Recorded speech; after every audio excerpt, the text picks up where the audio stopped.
Yeah man. Meze biteze. Ni sawa pa wowe. Ni fresh biracamo. Ni sawa kabisa ndashima Imana. Wa, nice. Shaka kubaza ibibazo bibiri. Yego. Kimwe kiragira giti. Ese umunsi ubura umubyeyi wawe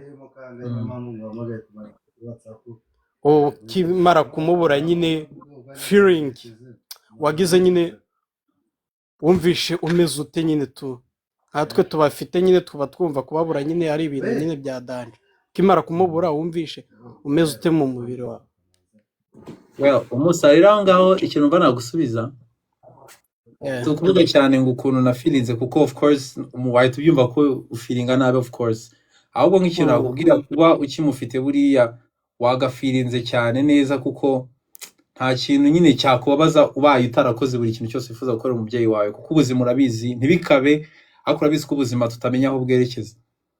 Yes. So mama kuba umufite ni intwaro murambivuga ni intwaro ya danje ufite mu buzima bwawe so kumubabaza kumuhemukira cyangwa se kumutenguha ujye bikura muri plan ufite nyine tu ahubwo uharanire guhora abona yuko like aba aterwa ishema nawe buri munsi. Yeah man. Okay, Gasachi, thank you so much.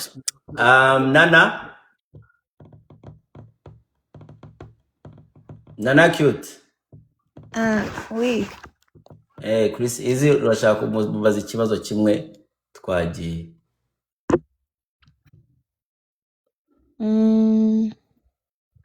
Okay, ikibazo ngiye nifuza kumubaza. Wenda nimva ndamwinjiriye cyane yemerewe kuvuga wenda no. Haba hari ikintu urumva? Yego. Umubyeyi wawe wenda yagiye warifuzaga nyine kuba yabona warakigezeho wenda akaba yaragiye hakiri kare. Well, Nana rero ikintu ryari ku mubyeyi ku muntu utagifite umubyeyi wari wese ntago mfite ikintu specific navugaga ngo iyo abanza kubona iki ngiki ahubwo numva yaragiye nifuza yuko yakaba yari kubona ibyo Chris agenda ageraho buri munsi tu ibyo ngeraho mpaka iherezo ntazi ryanjye tu. Yeah, so ni deni ry'ubuzima ntago ari ikintu kimwe. Yeah. But abantu bafite gift dushobora kumugeza ku bihumbi 10 gift mu bihumbi 10 turimo turumva indirimbo nibirangira indirimbo nirangira turahita twigendera turahita tumusezera agende. Iyo minota 3 yo gutegereza indirimbo ngira ngo Chris ushobora kubikora byo. Oya nta kibazo. Okay. Twumva indirimbo bwa nyuma.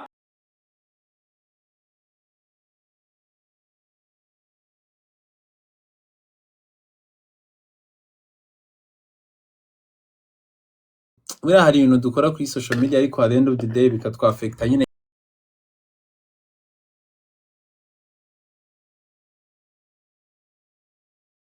in real life. Hari ni times zirenze nk'icumi kabisa naba narabajijwe either muri